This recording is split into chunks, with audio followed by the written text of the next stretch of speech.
اب اس کے بعد یہ ایک سورت جو آ رہی ہے، اس کے بارے میں عام طور پر آپ کو لکھا ہوا مل جائے گا کہ یہ سورہ جو ہے یہ مدنیہ ہے، لیکن یہ کہ یہ اکثر سورتوں کے بارے میں یہ جو آخری ہیں، ہر قرآن مجید میں کوئی نہ کوئی ایک رائے تو لکھی ہے، لیکن جب تفصیل دیکھتے ہیں تو بہت سی آراء ہیں اس میں، یہ کوئی ایک رائے نہیں ہوتی۔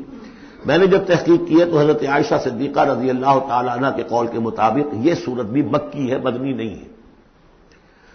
سورۃ البینہ، بسم اللہ الرحمن الرحیم، لم یکن الذین کفروا من اہل الکتاب والمشرکین منفکین حتی تأتیہم البینہ۔ نہیں تھے وہ لوگ جنہوں نے کفر کیا تھا اہل کتاب میں سے اور مشرکین میں سے کہ انہیں علیحدہ کر دیا جاتا یا باز آ جاتے، حتی تأتیہم البینہ، جب تک کہ ان کے پاس بینہ نہ آ جاتی۔ ظاہر بات ہے کہ وہ گمراہی میں مبتلا تھے، کوئی بین چیز آئے، کوئی واضح چیز آئے جس سے کہ ان کو محسوس ہو جائے، شعور ہو جائے کہ ہم گمراہی پر ہیں۔ اور یا اس کا مفہوم یہ ہے کہ جب تک بین ان کے اوپر بات نہ آ جائے اس وقت تک انہیں کاٹا نہیں جا سکتا، انہیں اپنے سے علیحدہ نہیں کیا جا سکتا۔ منفک جو ہے یہ دونوں طریقے سے معنی دے گا۔ اب قابل غور کیا بات ہے، وہ بینہ کیا ہے؟ رسول من اللہ یتلو صحفا مطہرۃ فیہا کتب قیمہ، ایک رسول اللہ کی جانب سے جو تلاوت کرتے ہیں پاکیزہ اوراق کی، اور وہ فیہا، ان اوراق میں کیا ہے؟ بڑی مضبوط کتابیں لکھی ہوئی ہیں، احکام ہیں اللہ کے۔ کتاب کا لفظ خاص طور پر میں بتاتا آیا ہوں آپ کو کہ یہ احکام شریعت کے لیے آتا ہے۔ فیہا کتب قیمہ، یہ ہے وہ چیز کہ جب اللہ کا رسول اللہ کی کتاب لے کر آ جائے تو یہ بینہ اب ہو گئی، اب بات واضح ہو گئی، اب کسی شک و شبے کی گنجائش نہیں رہی۔ یہی سورہ طلاق میں ہم نے پڑھا تھا ذکرہ، قد انزلنا الیکم ذکرا رسولا یتلو علیکم آیاتہ، تو یہ جو ہے رسول جب تلاوت کرتا ہے، گویا کہ رسول اور کتاب مل کر بینہ بنے، اللہ کی کتاب اس کا معلم رسول مل کر بینہ بنے۔ اس اعتبار سے بینہ اور ذکرہ کی جو تعبیر ہوئی ہے اور اس کی ڈیفینیشن جو ہوئی ہے سورہ بینہ میں اور سورہ طلاق میں، وہ بہت اہم ہے۔ اب فرمایا وما تفرق الذین اوتوا الکتاب الا من بعد ما جاءتهم البینہ، یہ جن لوگوں کو کتاب دی گئی تھی انہوں نے جو پہلے بھی تفرقہ کیا ہے آپس میں، یہ جو بٹ گئے، یہ کوئی نصارہ بن گئے، کوئی یہودی بن گئے، پھر نصارہ میں نہ معلوم کتنے فرقے ہوئے اور یہودیوں میں کتنے فرقے ہوئے، یہ سارا تفرقہ ہوا کب؟ الا من بعد ما جاءتهم البینہ، مگر یہ کہ ان کے پاس بینہ آ چکی تھی، گویا کہ اس کے اب جرم کی وہ پورے طور پر اس کی سزا کے سزاوار ہو چکے۔ وما امروا، یہ آیت اس اعتبار سے بہت اہم ہے کہ دین کا پھر وہی خلاصہ جو ہم نے پڑھا تھا بہت ہی شدوبت کے ساتھ سورہ زمر میں، وہ پھر آ گیا۔ وما امروا الا لیعبدوا اللہ مخلصین لہ الدین حنفاء، اور انہیں حکم نہیں ہوا تھا مگر اس بات کا کہ بندگی کریں، پرستش کریں اللہ کی، لیکن اس کے لیے اپنی اطاعت کو خالص کرتے ہوئے۔ یہ نہیں کہ نماز تو اللہ کی پڑھ رہے ہیں لیکن یہ کہ اور کام اپنے نفس کی مرضی کے مطابق کر رہے ہیں، وہاں اللہ کے حکم کو ٹھکرا دیا ہے۔ کاروبار جو کر رہے ہیں وہ اور طریقوں سے کر رہے ہیں جو حرام ہے، تو یہ تو پھر بندگی نہ ہوئی۔ یہ تو وہ بات ہو گئی افتؤمنون ببعض الکتاب وتکفرون ببعض، کیا تم ہماری کتاب اور شریعت کے ایک حصے کو مانتے ہو اور ایک کو رد کر دیتے ہو؟ فما جزاء من يفعل ذلك منكم الا خزي في الحیاۃ الدنیا، تو جو کوئی بھی تم میں سے یہ رویہ اختیار کرے گا اس کی کوئی سزا اس کے سوا نہیں ہے کہ دنیا میں ذلیل و خوار کر دیے جائیں، ویوم القیامۃ یردون الی اشد العذاب، اور قیامت کے دن بدترین عذاب میں جھونک دیے جائیں۔ دنیا کی رسوائی تو آج ہمارے ماتھے پر لکھی ہوئی ہے۔ 1.5 ارب انسان، 1.25 ارب تو کم سے کم ہے، 120-130 کروڑ سے کم نہیں آج مسلمان، عزت نام کی کوئی شے نہیں۔ عالمی معاملات میں بھی ہیو نو سے، کسنمی پرست کے بھیا کیس تھی، ہماری پالیسیاں کہیں اور بنتی ہیں، کہیں اور سے ہمارے بجٹ کے لیے انسٹرکشن کہیں اور سے آتی ہیں، اور تو اور بات ہے۔ تو وما امروا الا لیعبدوا اللہ مخلصین لہ الدین حنفاء، یکسو ہو کر پوری زندگی اللہ کے قانون کے تحت ہوگی تو پھر عبادت قبول ہوگی، ورنہ یہ جو ہے کہ کچھ اللہ کو دو اور کچھ قیصر والا قیصر کو دو، خدا والا خدا کو دو، یہ اسلام میں قابل قبول نہیں۔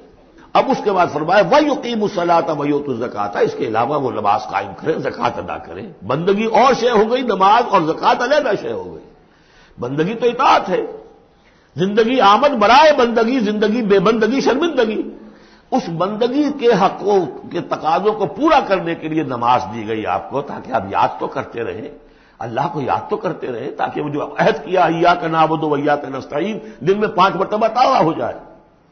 اس کو حفیظ نے کہا ہے سرکشی نے کر دیے دھندلے نقوش بندگی، آؤ سجدے میں گریں لوح جبین تازہ کریں۔ یہ جو ہے اس کے اوپر دھندلے ہو گئے ہیں نقوش بندگی. نماز پڑھو تاکہ یہ بندگی کا نقش پھر اور چمک اٹھے. ایاک نعبد و ایاک نستعین کتنی مرتبہ دہراؤ گے سورہ فاتحہ کو ہر نماز میں تو تم اپنے عہد کو تازہ کر رہے ہو. اور زکوٰۃ دو. وذالک الدین القیمہ یہی ہے سیدھا دین ہمیشہ کا دین. ان الذین کفروا من اہل الکتاب والمشرکین بے شک وہ لوگ جنہوں نے کفر کی روش اختیار کی خواہ وہ اہل کتاب میں سے تھے یہود اور نصارہ والمشرکین خواہ وہ مشرکین میں سے تھے فی نار جہنم خالدین فیہا وہ ہوں گے جہنم کی آگ میں اس میں ہمیشہ ہمیشہ رہیں گے. اولئک ہم شر البریہ یہ یقیناً بدترین خلائق ہے. ان الذین آمنوا وعملوا الصالحات اس کے برعکس وہ لوگ جو ایمان لائے جنہوں نے نیک عمل کیے اولئک ہم خیر البریہ یہ بہترین خلائق ہے. اللہم ربنا اجعلنا منہم اللہ تعالی ہمیں ان میں شامل ہونے کی توفیق عطا فرمائے. جزاؤہم عند ربہم جنات عدن تجری من تحتہا الانہار خالدین فیہا ابدا ان کا بدلہ ہوگا ان کے رب کے پاس وہ باغات رہنے والے باغات ریزیڈینشل گارڈنز جن کے دامن میں ندیاں بہتی ہوں گی اور جس میں وہ رہیں گے ہمیشہ ہمیشہ. یہ مقام اور ایک سورۃ تغابن جو ہم نے پڑھی تھی اس وقت میں نے وہ بات کا تذکرہ نہیں کیا تھا. دو مقامات قرآن مجید کے ایسے ہیں جہاں جو سائملٹینیس کنٹراسٹ ہے وہ یہ ہے کہ جہنم کے لیے صرف خالدین فیہا آیا ہے اور جنت کے لیے خالدین فیہا ابدا. تو یقیناً کوئی نہ کوئی فرق ہے.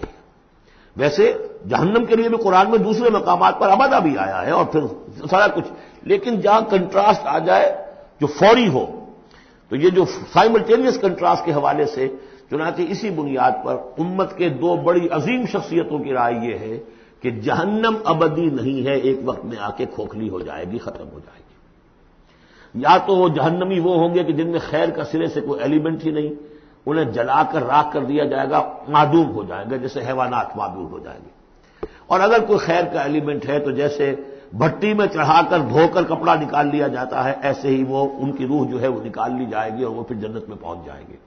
لیکن یہ عام اہل سنت کا عقیدہ نہیں ہے, یہ نوٹ کر لیجئے. کہیں آپ میرے خلاف کوئی فتوی نہ آپ کروا دیں, لیکن یہ ہے کہ دو افراد ہیں جو بہت عظیم ہیں. ایک تو یہ کہ جو یوں سمجھیے کہ شیخ اکبر کہلاتے ہیں, صوفیہ میں بہت چوٹی کی شخصیت, محی الدین ابن عربی. دوسرے وہ شخص کہ جو ہر اعتبار سے محی الدین ابن عربی سے بہت شدید اختلاف کرتے ہیں, بہت شدید اختلاف, امام ابن تیمیہ. اور جو یوں سمجھیے کہ سلفی جو المسلک جو لوگ بھی ہیں دنیا میں ان کے نزدیک سب سے بڑے امام جو ہیں, سب سے بڑے عالم وہ امام ابن تیمیہ ہے رحمۃ اللہ علیہ, ان کی رائے بھی یہی ہے. تو دو عظیم اشخاص کا اس پر متفق ہو جانا, متفق گردید رائے بو علی بارائے من, تو یہ وہ یقیناً جو ہے اس قابل تھا کہ میں آپ کو اس کا تذکرہ ذکر بتا دوں. رضی اللہ عنہم یہ لوگ جو ہیں وہ لوگ کہ ان الذین آمنوا وعملوا الصالحات اولئک هم خیر البریہ جزاؤہم عند ربہم جنات عدن تجری من تحتہا الانہار خالدین فیہا ابدا رضی اللہ عنہم ورضوا عنہ. اللہ تعالیٰ ان سے راضی ہو گیا اور وہ اس سے راضی ہو جائیں گے. جب جائیں گے وہاں تو اللہ تعالیٰ وہ کچھ دے گا کہ راضی ہو جائیں گے. ذالک لمن خشی ربہ یہ ان کے لیے ہے جو اپنے رب سے ڈرتے رہے. اللہم ربنا اجعلنا منہم اللہم ربنا اجعلنا منہم.